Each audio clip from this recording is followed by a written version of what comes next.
I'm not the 18-year-old in the midst of thinking that the world would be better off without me. I'm a 59-year-old who knows I have purpose and who is living that purpose.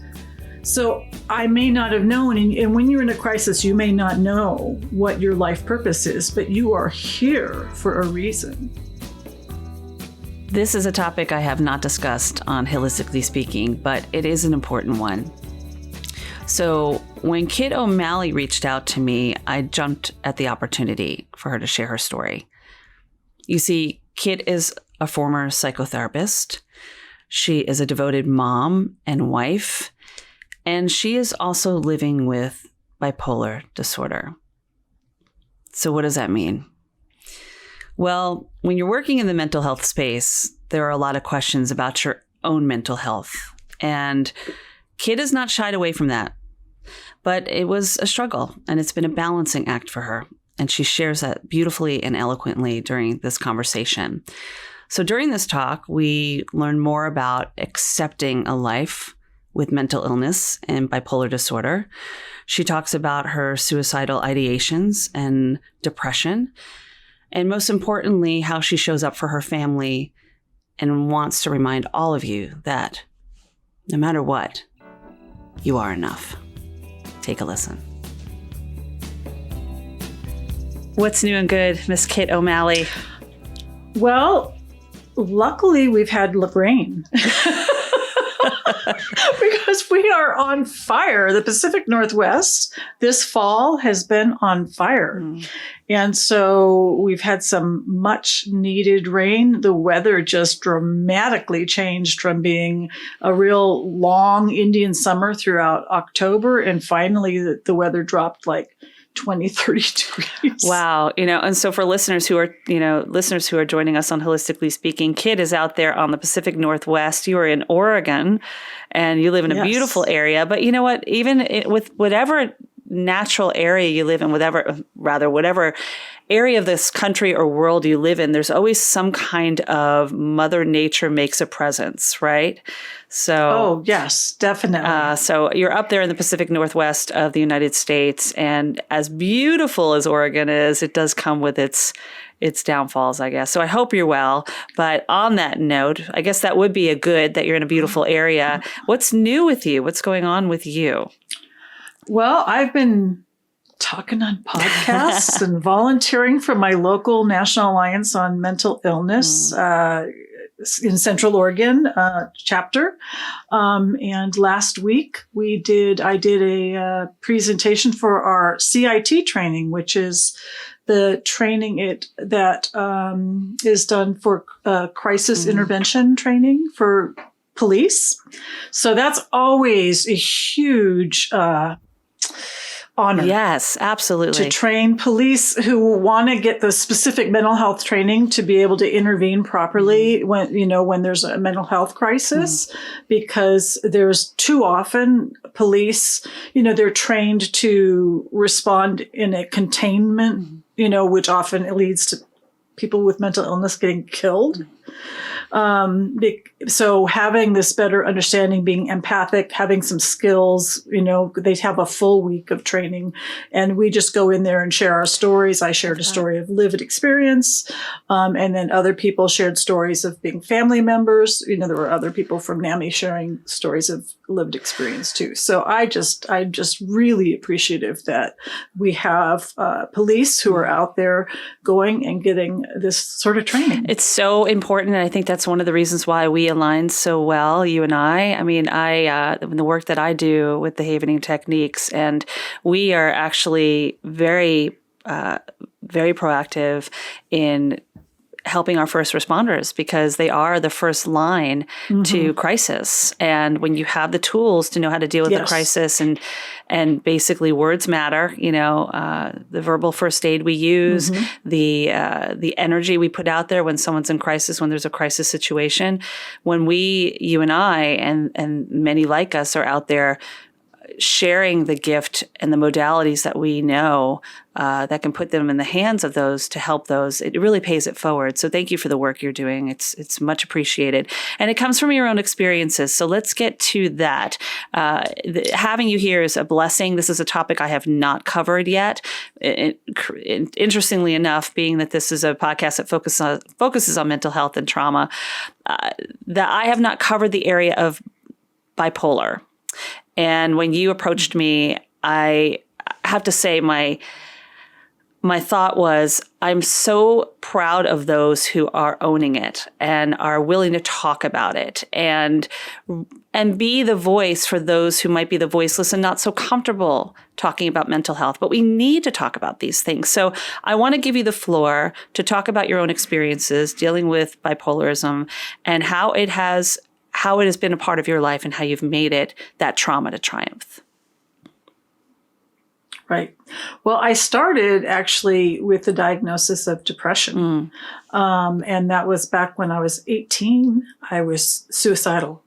And I went from just having suicidal ideation to actually having a plan, the means, I saw, I had it all, like, this is the time. I had a suicide note, whole thing, gathered up pills.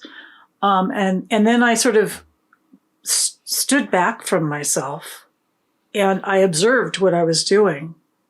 And I went, oh no, this time I'm actually going to do it. It's not just a thought.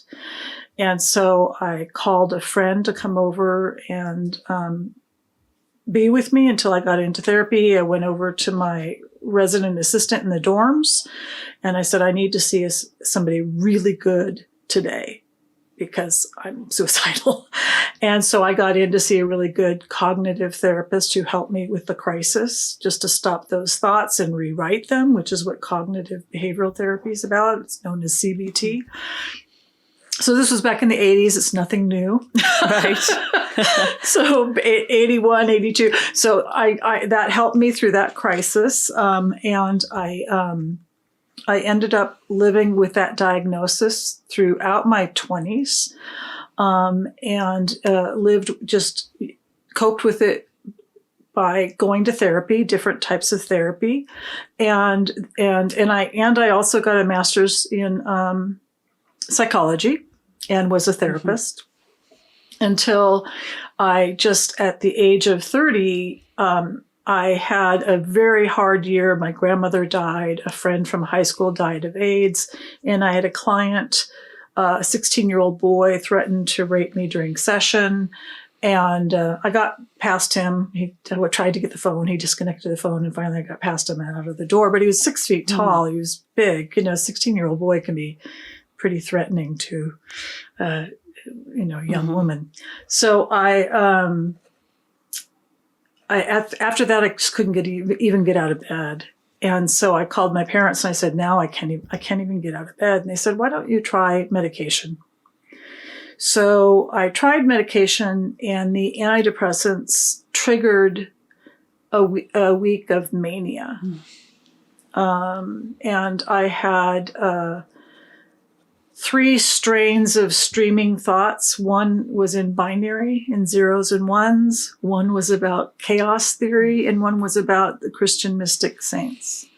And though I was familiar with the Christian mystic saints, I was not familiar so much with binary. I knew what binary was, but I'm not a computer. I had no idea what the zeros was. And I was familiar with chaos theory, but I wasn't a physicist. So I was able to observe this is basically psychotic, manic, streaming thoughts. Some people could think of it as channeling, because it was definitely like, okay, this is above my pay grade. I wonder if this even makes sense. But it was going through simultaneously and so quickly, I could not comprehend it. But I could observe it and go, interesting. So I had a friend call my dad and my priest, and the priest came over with a seminarian. She was an Episcopal priest. A woman could become priest. She came over. She was the seminarian, had bipolar disorder because they thought that I had bipolar disorder. And they came over and just to be with me right away. I called the psychiatrist. I got on antipsychotics for 3 days just to stop the mania. And then after that, I ended up moving back in with my parents. After trying to work and be independent, I wasn't able to. Because my brain was after that, your brain has to recuperate. And I wasn't even able to read after that incident. I couldn't hold the words together in a sentence. They would fly apart. I couldn't hold the letters together in a word. So here I am, somebody with a master's degree who graduated from Berkeley undergrad and had a master's degree. So I was pretty well educated and I couldn't read. So I ended up moving back in with my parents to recuperate. And at that time, I wasn't diagnosed bipolar, even though I'd had this full-blown manic episode, because they thought that I had never had an episode like this in the past before I was put on antidepressants. So they thought the antidepressants caused it. So that's called iatrogenic, when the treatment causes the illness. So I was still diagnosed depressed, and I was put on low-dose SSRIs throughout my 30s until I was 39, and I started feeling euphoria and felt like God was calling me to one church for spiritual direction and to another church for Bible study. And though the behavior and what I was doing was fine, the Bible study is fine, the spiritual direction was fine, but that euphoric feeling that came along with it, that I recognized whether or not God was calling me to do these things, because I actually think it's possible for God to be there in an illness with you. I recognized it as being also hypomania, a manic symptom, the euphoria. Are you normally, are you a religious person, or were you a religious person at that time? No, but I always, ever since I was in my early 20s, I felt that God was calling me to something but couldn't figure it out. And I think a lot of, we hear that a lot, that, and especially in this day and age, is we're more susceptible and we're more open, rather, to spiritual guidance, spirituality, that whether you call it source, your ancestors, God, the universe, I mean, it doesn't really matter what you call it, as long as it aligns with who you are, and it's for the higher good rather than anything that could cause harm. Yes. So whatever you call it, and to listeners, whatever you call it, it's absolutely fine as long as it's not hurting you. But for you at this age, I think what's so fascinating, Kitt, is that, and I've asked this a lot of my fellow therapist friends, that when you are looking for guidance in an area that has to deal with your own emotional and mental health, and you already are in that field, how much more difficult is it to remove your therapist hat and allow the information to process differently, as though you are on the outside looking in? Because it is a very difficult thing to remove that therapist hat or practitioner hat and allow others to help you or treat you or work on a plan towards helping your wellness, right? Without wanting to interject with what you know or start putting those feelings in your own mind. You know what I'm saying? Right. Well, luckily, I've always been good at asking for help. I mean, that's why at 18, I survived that suicide crisis. Thankfully. Right? So, but so I did ask for help. I mean, I knew at that point I needed to ask for help, and I called and asked for help and got seen that day. So I knew I needed help, and I was always good at asking for help. And basically, my training as a psychotherapist involved, you have to be in therapy if you're going to become a therapist. So I had been in therapy my whole life since I was 18, basically. Not continuous. There may have been breaks, not because of resistance, but because you don't always, every month of every year need to be in therapy. But it was always there as a tool for me and something that I always believed in. So important. So important. And I want to stop on that point, because I am always a little skeptical of the doctors that don't go see a doctor, or the coaches that don't have their own coaches, or practitioners or therapists that don't seek guidance with other practitioners and therapists. The education and the learning never stops, and you need to have somebody who can mirror back at you what you sometimes don't see in yourself. So thank you for saying that. Yes. Thank you for validating that, because I think it would be very important for people to realize the importance of self-care has to deal with allowing others to be a part of your guidance. Right, Yeah. right. But it was hard for me, even though I was always in therapy in general. I was sort of I was originally a perfectionist and a very high achiever. So for a perfectionist and very high achiever to accept help when you're a helper it is challenging. Even though I'd been in therapy, since I was 18, it still was a challenge because of my personality.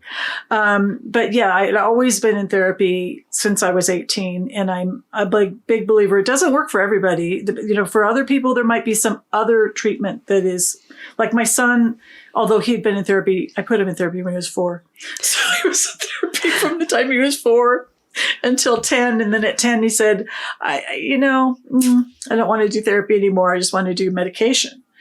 Because he found the medication to be more effective. And then when he needed therapy, or when his psychiatrist insisted he did therapy for a period of time, he would.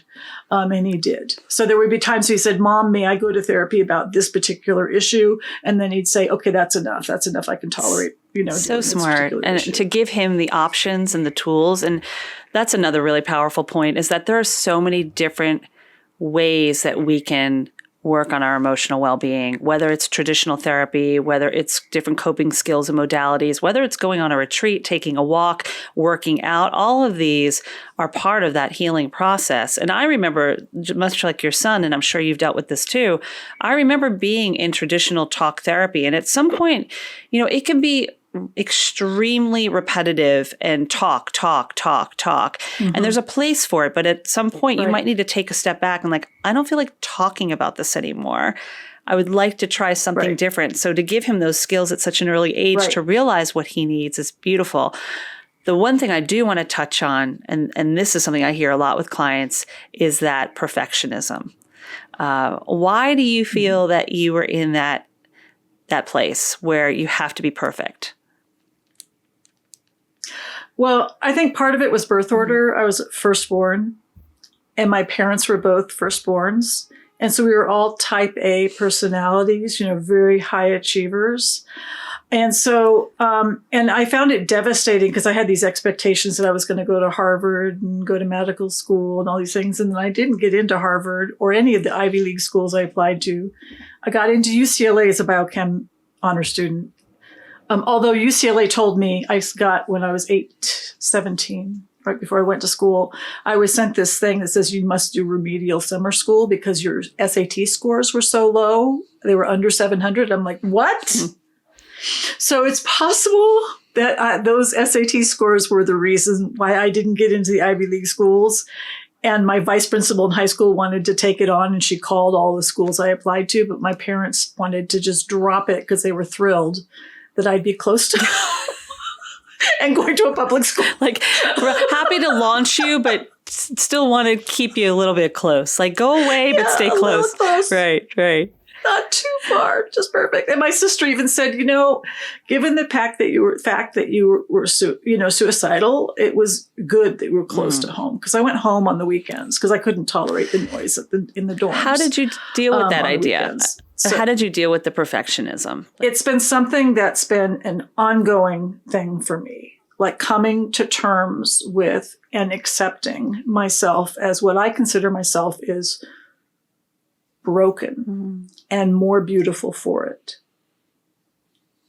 I like that. So I consider myself, and actually that's where some Christian, and I'm open-minded too, theologically and spiritually. But one of the things I like about the idea of Jesus Christ is that Jesus Christ was the one and only God in human form. I am not God. I am human. And I'm imperfect, and that's okay. I'm loved, right? As I am, as I'm made. And there's purpose in it. I can see, I'm 59 now. I'm not the 18-year-old in the midst of thinking that the world would be better off without me. I'm a 59-year-old who knows I have purpose and who is living that purpose.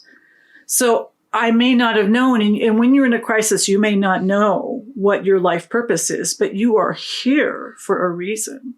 Yeah, we all are, right? We are all here for a reason. It's so tough with kids these days, especially. I mean, we weren't overwhelmed by social media. We didn't grow up in that age. You know, we had magazines and TV as our comparisons, right? And then the kids we saw in school. But you add that element, and I see this a lot with my college kids because I'm a college professor, the amount of anxiety and overwhelm and depression and stress that they deal with just in the everyday campus life, and then add on top of that the comparisons, the social media, just all of that infiltrating them, this digital age that we live in, adds an extra level. And you know, they're not fully developed brains, so you know, right. It's a constant struggle to remind them to take care of themselves and realize that you have tools that can help you, and that you're needed and you're wanted and you have purpose because you're a beautiful human creature that's on this planet for a reason. And as a therapist, and somebody who has been through it and made through it and know your purpose here at 59 years old, like, what would your advice be to kids today? Well, you know, I'm not thinking of anything short and sweet for some reason, but I think that my advice to my son, who wasn't able to even finish high school, traditional high school, he was gifted, but he also had severe migraines, depression, and anxiety. They were all and ADHD all rolled up. And so he ended up having to take the GED and then going to community college. And now he's at a 4-year school, and he won't be graduating like his cousins his same age graduated earlier. He'll be graduating later. And it doesn't, I guess to him, it was like, it doesn't matter. The most important thing is that you take care of yourself.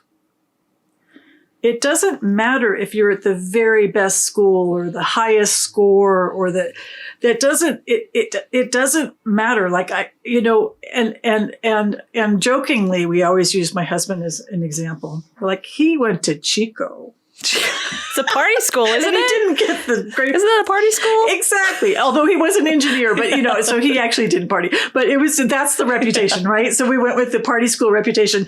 He went to Chico and didn't have a great GPA, and he was very successful as a civil engineer. He's very smart, by the way. I'm just, he very successful as a civil engineer supporting the family. I went to Berkeley. I had a really high GPA because I transferred from UCLA to Berkeley and studied legal studies. And I've never made any money. So it doesn't matter. Yeah.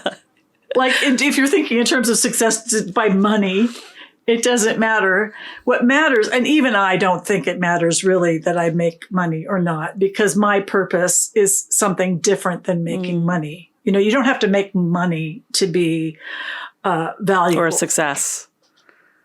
Or successful. Yeah. Exactly. Yeah, it's really, what are you leaving with this world? How do you want to serve others, serve yourself, and be happy? Yes. The level of success is based on, it really should be finding that joy and happiness in your life. What makes you tick? Right. Yeah. Yeah. That's funny. It was the minute you said Chico, I'm like, oh, I know what that school's about. Actually, it's a very challenging engineering school because a lot of the professors from Berkeley and Stanford go to Chico in their retirement. And it's actually a very challenging school for engineering. I think that is one of the biggest pressures. And I remember it when I was a kid looking at all the colleges, and I just had this conversation last night that it's so difficult you get all these schools thrown at you, or go to all the career fairs, all the school fairs, and you're like, I don't even know I don't even know what I'm going to be when I grow up. Some people do, which is great. But how many times do we change majors? How many times do we have that one professor that changes the course of things. I mean, I've had students in my class, and I'm an elective class, although I think I should be a hardcore class, that come and they change their major after taking class, because it can really be the professor you have that has a big part in that, what you learn in that classroom. But we put so much pressure on ourselves, and kids put so much pressure on themselves. And in this day and age, I think that is really good advice you share, just from your own experience, Kitt, that it's lightening up on ourselves a little bit. Kids are so hard on themselves, so hard on yourselves. To my under 22 crowd especially, and I know you're out there, come on, like, lighten up on yourselves. It's all good. It's all is well. Everything's happening for the highest good, right? So yeah, I appreciate you sharing that. And I want to touch on one thing before we go forward. For those who are listening, tuning in week after week, and joining me here with Kitt O'Malley, I just want to say thank you for being here. Thank you for continuing to listen to Holistically Speaking. If this episode touch, moves, and inspires you in any way, or you think it could help somebody else, then this topic is something that could really support somebody on their journey, please consider passing it along. Give it a like, a follow, a subscribe, and let others know it's out there, because this could be that one conversation that makes a difference for whether it's a teenager all the way up to an adult. This is the kind of conversation we need to be having, these kind of conversations. So thank you again, Kitt, for being here. And I want to continue the conversation and talk about your life with bipolar, because you've actually written a book about it, Balancing Act, writing through a bipolar life. Yes, yep. Writing through a bipolar. I don't have my glasses on. In all transparency, I've got the font on my computer, like it went from like microfiche Huge. to like, everything looks like microfiche to me.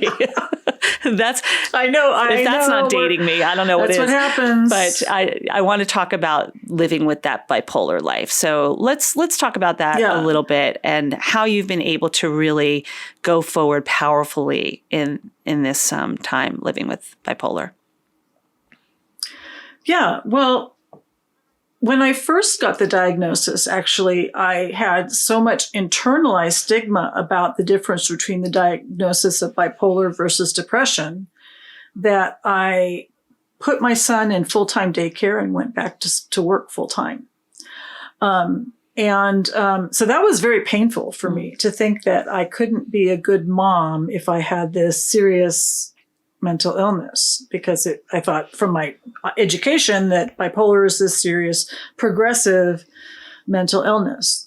Now, I was not able to work and be a mom and a wife. It just was too much for me. When I work, I tend to be a workaholic. I always try to please others. And it's just really hard for me when I have a problem to solve, to let go of it. I'm kind of like a dog with a bone. And so after doing things like going home, having a call from my husband and son at 7 p.m. saying, "When are you coming home, Mama?" Going home, cooking dinner, feeding them, putting my son to bed, and then going back to work. That was not sustainable. So I fell apart. I got to the point where I couldn't go back. I went out to go run an errand for work, and I couldn't go back into the office without crying. I was crying hysterically in my car. I couldn't stop it. And so at that point, I voluntarily had myself hospitalized. And I was hospitalized for 2 weeks. My psychologist recommended which hospital to go to. It was an excellent program. They had, groups all day. So that it was, you're doing group therapy, you're doing art therapy, you're doing occupational therapy, you're doing yoga. You know what I mean? It was a great program. How did the media impact you? Well, I was, basically I was what's called cycling, where I was going from, I remember before I was hospitalized, I called my psychiatrist and I'm like, "Oh, I feel hot, like, I need my medication adjusted. I feel really down." And then I called back like 2 hours later and I'm like, "Oh, I'm fine." And it's, left messages with his receptionist, and he called back and he said, "You need to come in now." And I finally got to the point where I was out. I couldn't go back into the office one day. And so then in the hospital, the mania was mostly dealing with these feelings of, I still had these feelings. I had basically these feelings of God calling me since I was in my early 20s. So there was that. And then there was, which was partly manic and partly, I think, real, because I do believe that I have a calling, and that this is what I'm doing right now, is that calling. I'm answering the call. And, but it wasn't like that God said, hey, Kitt, do this. It's like, hey, Kitt. It's a knowing. It's a knowing. I say that all the time, right? It's something I had to do, but I had to figure it out on my own. Right? Sure. And it's only like... Yeah, absolutely. As I've been... I was in the hospital when I was in my 40s, early 40s, and I'm now 59. So I've had, hindsight's 2020. I can look back and see, oh, that was why I. So, and then after I had been...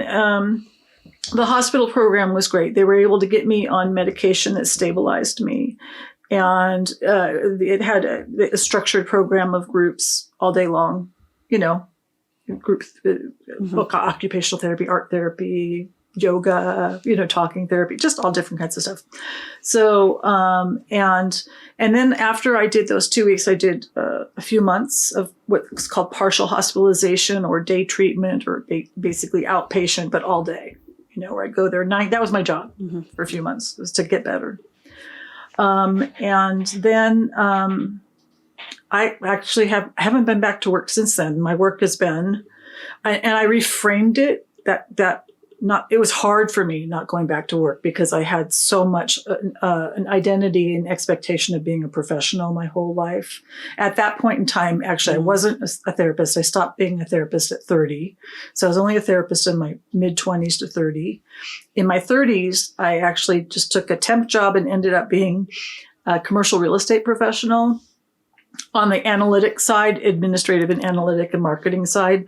So my last job that I had was as a investment analyst for an entrepreneur who was a real estate entrepreneur, commercial real estate. Commercial real estate was my thing. Mm-hmm. So I went from being this commercial real estate professional and doing analysis all day to being a mom of a kid who turned out, as I now know, needed me and needed the fact that I had training as a psychotherapist of children, because it turned out that he had ADHD, severe migraines, and concurrent and kind of intertwined with the migraines was depression and anxiety, social anxiety. And so he was acting out a lot when he was really little in preschool. And PK. Do you find, and I feel like we're hearing this more, we're really talking more about ADHD lately. I just feel like more people are finding out they're diagnosed, they've had it, what's wrong with me, I finally got the diagnosis. What are your thoughts on that? Well, I don't know to what extent it's increased knowledge, or to what extent our environment is affecting our neurologic development. Right? Because we're putting out neurotoxins in our environment. So that I don't know. So, but and then there's a genetic component, without a doubt. There are other ADHD kids in the extended family. So, and adults too, who kind of might have some ADHD undiagnosed and untreated. So, but my son's, ended up, he was being labeled as a bad kid. So I got him in to see a psychologist when he was 4. And then when he was 5, and then at 4, at one point in time, he had a broomstick. He was chasing me around. I was terrified of him because he actually was pretty strong with that broomstick and, chasing me. And so I closed my bedroom door, and I called, or our bedroom door. I called his therapist, his psychologist, who also was my psychologist. And I said, I want to return him. Can I return him She said, no, you can't return him. And she said, I'm going to get you to see a psychiatrist for him, a child psychiatrist, a really good one tomorrow. And he responded very well to medication.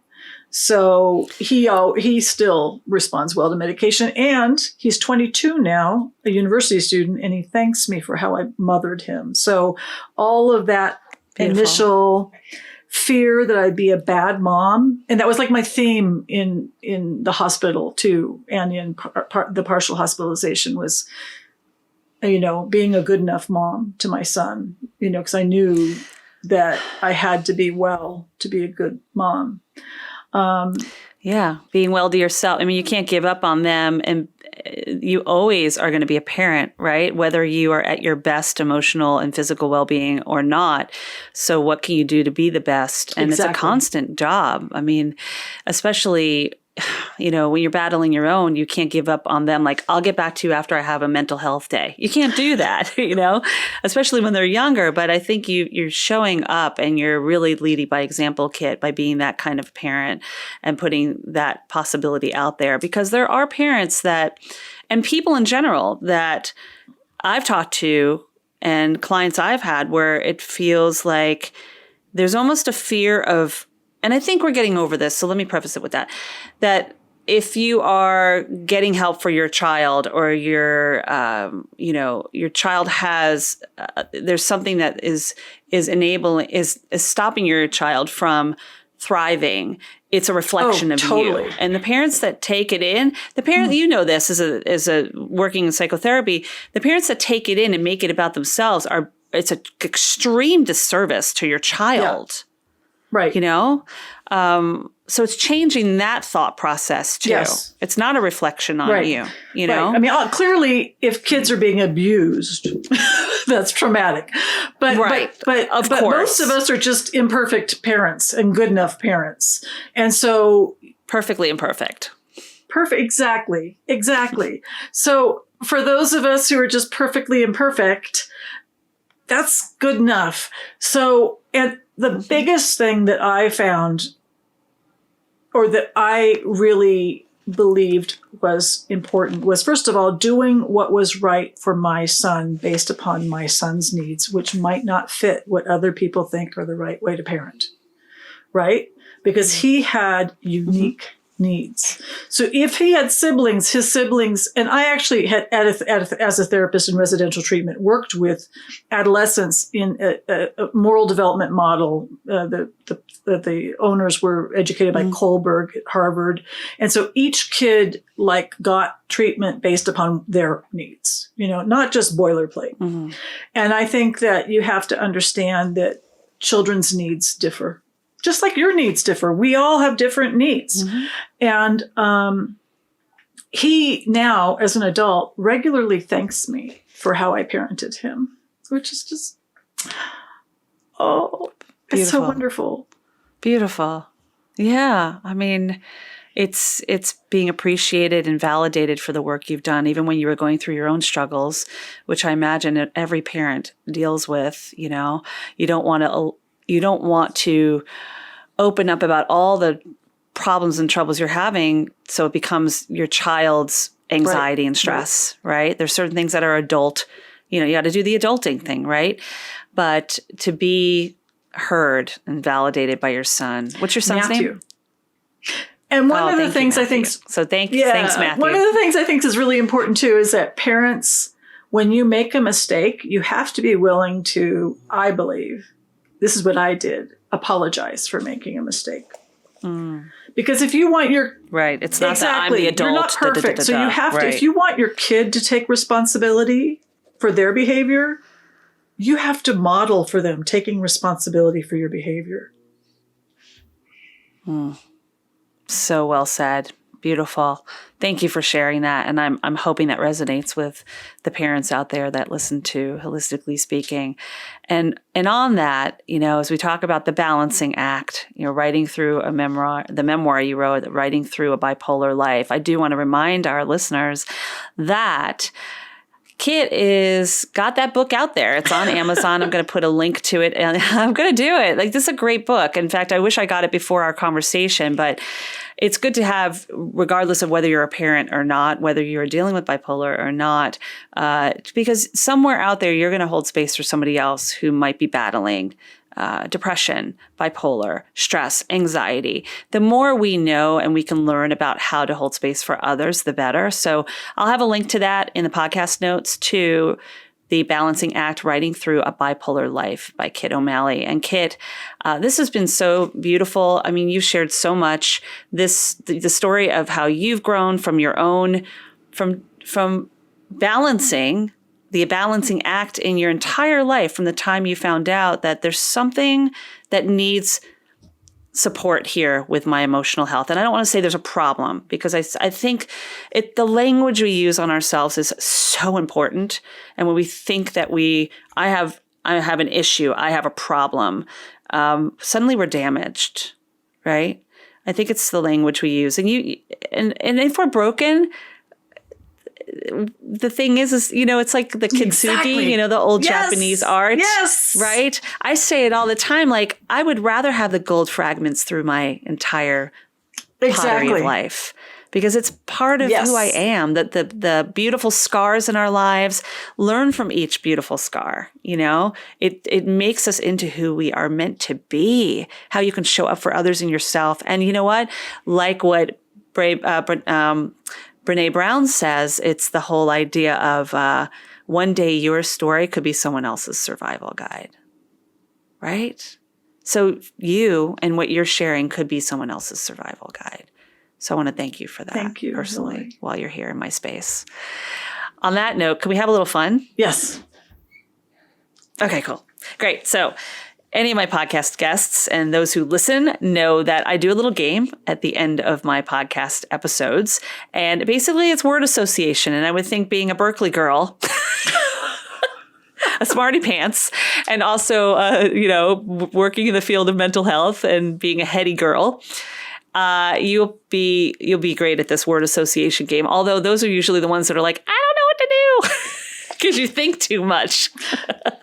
So I'm going to throw out a word, and this is all the words that I've written down from our conversation. Oh. Got to put my old lady glasses on. And you're just going to come back with one word, just one word that comes to mind when I say this word. Okay? Let's see where Kitt's brain goes. All right? Are you ready? Mm-hmm. All right, here we go. Depression. Pain. Bipolar.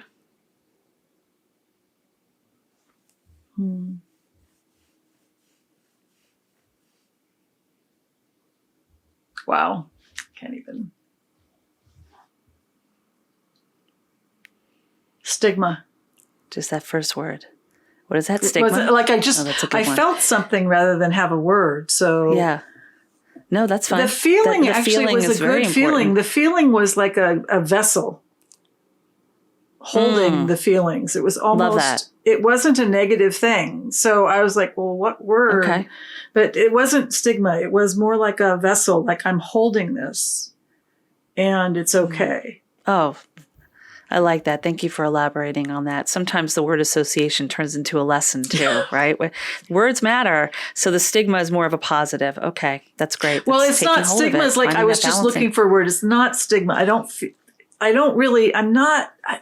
It's like I know that I had the internalized stigma and I overcame it. And now I have this acceptance that's more, maybe I'll say acceptance. It's There's not your the word. first thing that came to mind. There's your word. But that's the word it meant. So bipolar acceptance. Acceptance. Okay, love it. Look, you worked through that. That Yeah. was like basically your own therapeutic moment right Because there. I So had a acceptance, physical I like that. sensation and I just didn't know what the word was. And it was overcoming the stigmas, which is acceptance. Beautiful. Let's go with that. Love that. What would be balance? The word balance. Care. Beautiful. You know, it's both self-care. Suicide? Oh, Oh, hell.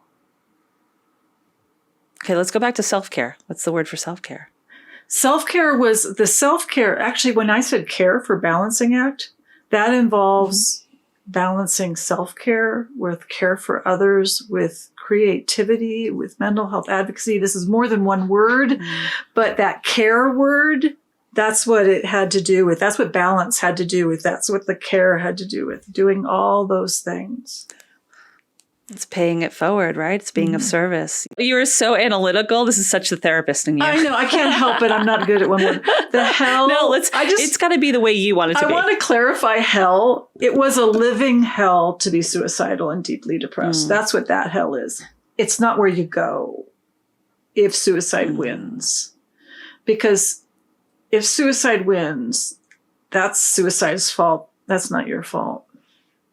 And it's not anybody's fault who tried to intervene, okay? It's not your fault if somebody lost their life to suicide, because depression is horrible. Thank you for sharing that. That could be really helpful, Just somebody listening could really need that right now. So I appreciate you elaborating on that. Perfectionism. Unrealistic. Oh God, I hope a lot of kids are listening to this. I do. Lower your expectations. You want to be happy? Lower your expectations to reasonable expectations. Yeah, and that, let's elaborate on that a little bit too. And I know this is a very different rapid fire that we're doing, but I think there's so much value in what we're doing here. No, there's no right or wrong, we do it the way we do it. But lowering your expectations doesn't mean you're less than. No. Okay. And I think as perfectionists, and I'm one too, lowering your expectation just means reasonable expectation, because it allows you to meet yourself where you can and then go from there. Start at the base camp, my friends, whoever's listening, go to the base camp that you don't climb Everest in one clear, go into the top. Right. You stop at the base camp and then the second base camp and then the second base camp. You go all the way to the top in one, you're not going to make it. Right. So one step at a time. Think of it like base camps. Absolutely. And try to go for those smaller wins, and you'll be stronger for it. So yes, I like that you elaborated on that. And I like that this is turning into a completely different kind of rapid fire, but it's awesome. Let's see. What about treatment? Do it. now we're turning into a Nike ad. I love it. It's true. No, and whatever that means to you, right? Whatever treatment means to you. I would say life-saving. And I think that also goes back to don't be afraid of what others think. I mean, I have more, I say this a lot, nobody has the ability to empower you or heal you. These are things we do ourselves. We heal ourselves. We empower ourselves. We have people that guide us, that help us on the empowerment, healing, treating journey. But if you're not on board, no amount of medication, no amount of coping skills, no amount of therapy is going to do anything for you. No amount of reps that you do on the machines to get yourself in top physical shape are going to be present if you are mentally not present and on board, right? So, although honestly, that's just my thought. There's people who disagree with me, because there's people who strongly advocate against forced treatment, which I understand. Because of human rights. Sure. But if I was ever so far gone and lost to reality and resistant to treatment, I would want to be medicated properly to be brought back to reality. Because I know what it's like to go there, and I don't want to go there again. Yeah. And you've been there. And that's a scary place to experience it. But knowing you've been there, that's a lot worse than having the support I need to bring me back. I think fear gets in our way too. Fear of the unknown. If you've never experienced it, you don't know, am I going to be different? Is this going to work? What's going to happen to me? And it's almost like I have the control right now, so I don't want to let go of it. But that's part of it, is releasing some of that control and knowing that you have support and people are there to say, I got you. The worst is over. You're in good hands now, right? That's a good share. And if people disagree, that's okay. If you're out there listening and you don't agree, let me know. Share it in the comments. Let's start a conversation. That's what makes these conversations powerful, is not just realizing it's between me and Kitt or me and other guests, but that this is a collaborative effort here on Hilistically Speaking. You're a part of these conversations. So let us know, because that's what gets us talking about what really needs to be talked about, and that is your emotional well-being and taking control as an advocate for your own health, right? So I love that you shared that, Kitt. Thank you so much. I'm going to leave it on a positive last word, and that is parenting. Joyous. Yeah. Even though it doesn't feel words? like it, maybe in the moment, it may not feel joyous, but I'm so joyous now. Probably because he moved out. I love it. Sorry, Matthew. He's well done. Like, yeah, it's sort of like, I moved well out. done. Yeah. So Right. I'm joyous. Oh, that's so great. Yeah, I'm so happy how he's turned out, that I'm very proud and joyous. You should be. And hopefully, not even hopefully, he's already shared it himself. So you're getting it back from the work that you've done. And that'll pay it forward for him to be a really beautiful parent, because he has the tools that were given to him by loving, supportive, kind, compassionate parents that understand what it means to take their child's mental health seriously. So thank you for putting a well-rounded gentleman on the planet. Great. So just before we go, I will say thank you for being here, Kitt. This has been such a pleasure, such an honor. And remember that I will add The Balancing Act, Writing Through a Bipolar Life by Kitt O'Malley. That will be in the podcast notes, including all of her information. So don't worry, that'll be there for you. And if you have any final thoughts, I want to hold space for you to share that, Kitt. I just want to say that you are enough. You are loved. You are capable of loving. You are loving, able to love, which is really the only thing that matters. Okay? In terms of all of the achievements possible, loving is the most important. So that's just what, you matter. And you have purpose. Yeah. You're here for a reason. You may not realize it, but you are here for a reason. I can't think of a better way to close this conversation. Thank you. And you are enough, and you matter. And I'm so glad you stuck around for the ride, because you're putting out some good stuff in this world, and you're so appreciated. Thank you, Kitt. Thank you for having me.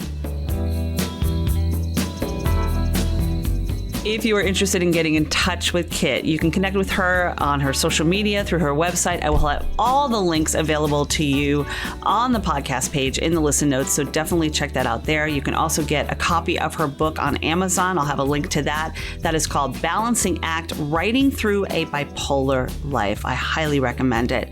And if you are needing additional support, definitely get in touch with me. We will look for ways to hug it out in healing, and that link is also in the listen notes.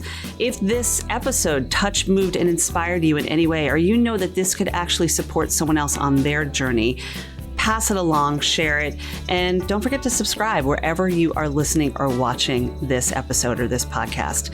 Hilistically Speaking is edited by Two Market Media with music by Lipbone Redding. And all I can say is you are enough. Be kind to your mind. And as always, don't forget to laugh.